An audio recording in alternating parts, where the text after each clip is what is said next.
Fun fact, the word encyclopedia is Greek for circle of learning.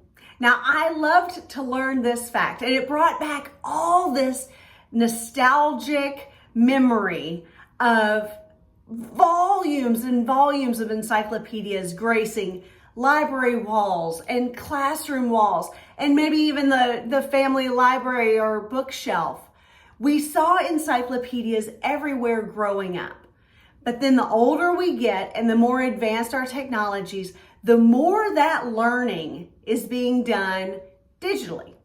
Now, I remember reading study after study that when we read information, when we take information in digitally, we do not retain it. Our brain does not compute it in the same way or remember it in the same way as if we were reading it on paper. The same can be true for remembering facts, for memorizing details when we handwrite it versus typing.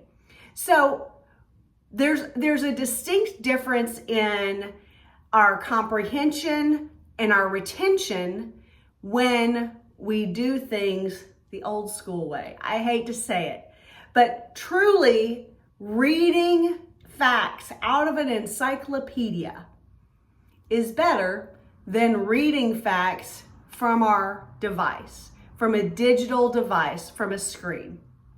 So, my question for you is, where is your circle of learning coming from now? How are you ensuring that your legacy is one not of staring at a screen, but of passing information on for generations to come? There's a reason that we used to tell stories and tell our family histories and gather around the proverbial feet of the generations that came before us. It was to learn and to retain and to continue the history of our families. The same is true with learning, with the things that we do or do not retain.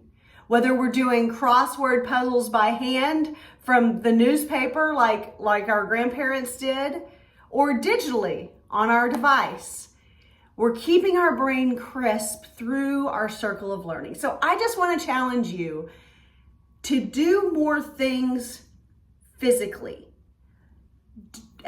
Force yourself to write things down. Force yourself to not be quite so digitally minded.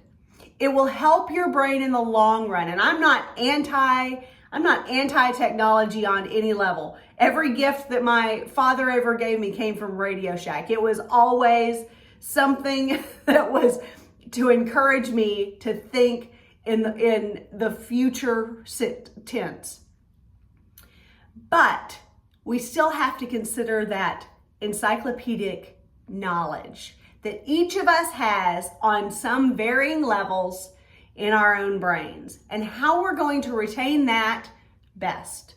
So, however it is that you are focusing on your circle of learning, I want to encourage you to really lean into that and really give that some thought, because it cannot wait until we're too old and our brain is too rigid to make a difference. We can continue to improve and feed our brains in ways that truly do benefit us and our generations to come for the long haul.